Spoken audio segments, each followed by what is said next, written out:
Накануне Владимир Путин прибыл в Тегеран, чтобы, как было заявлено, принять участие в форуме стран-экспортеров газа. Однако все понимали, главный смысл встречи Владимира Путина и аятоллы Хаменеи – продолжение военной операции в Сирии. Вот и встреча с главой Туркмении на полях форума прошла под этим же лейтмотивом. Неожиданно для всех Гурбангулы Бердымухамедов сдал Нурсултана Назарбаева, который, оказывается, опасается военных действий России. Глава Туркмении не стал особо много говорить о своей стране и сразу же заговорил о Казахстане, который обеспокоен ситуацией в небе над Каспием в контексте военных действий России. Путин на это заметил, что казахстанские друзья пока ничего такого ему не говорили, но он будет иметь это в виду. Очень обеспокоены над вопросами, которые происходят над уровнем Каспийского моря. Это связано с военными вопросами. Поэтому там возникают вопросы, связанные с гражданскими международными авиасообщениями. То есть надо ли менять эти авиасообщения по вопросам маршрутов. Мы понимаем, что, наверное, такие ограничения есть и неудобства некоторых создаются.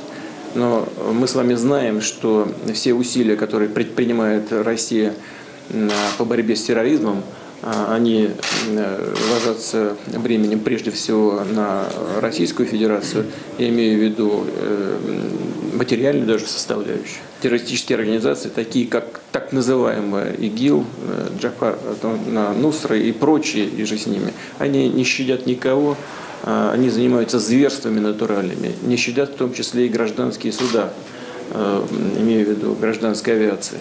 Поэтому, если какие-то неудобства создаются, то их нужно, конечно, минимизировать, это точно совершенно, и мы будем иметь это в виду. Но имея также трагический опыт, связанный с гибелью нашего самолета, мы будем делать это до тех пор, пока посчитаем нужным, для того, чтобы наказать виновных. Подтверждением того, что сам форум не является центральным мероприятием, стало недоразумение с речью российского главы. Когда Владимир Путин начал говорить, то уже на второй минуте остальные лидеры стали недоуменно переглядываться и стучать пальцами по ушам, а хозяин саммита Хасан Рухани нетерпеливо заерзал. Выяснилось, что перевода с русского нет. «Непонятно, да?» – сочувственно переспросил Путин. Но долго ждать, пока организаторы наладят трансляцию, не стал и наскоро прочел заранее подготовленный доклад. Судя по всему, главные переговоры уже состоялись, и они вовсе не были по газовым вопросам. Насколько же правомерно использование Каспийского моря в сирийской операции? Существуют ли между странами противоречия по этому вопросу и насколько они серьезны?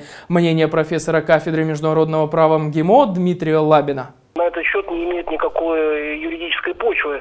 Хочу напомнить, что Каспийское море и его режим не регулируются конвенцией по морскому праву, поскольку Каспийское море не имеет выходов к Мировому океану.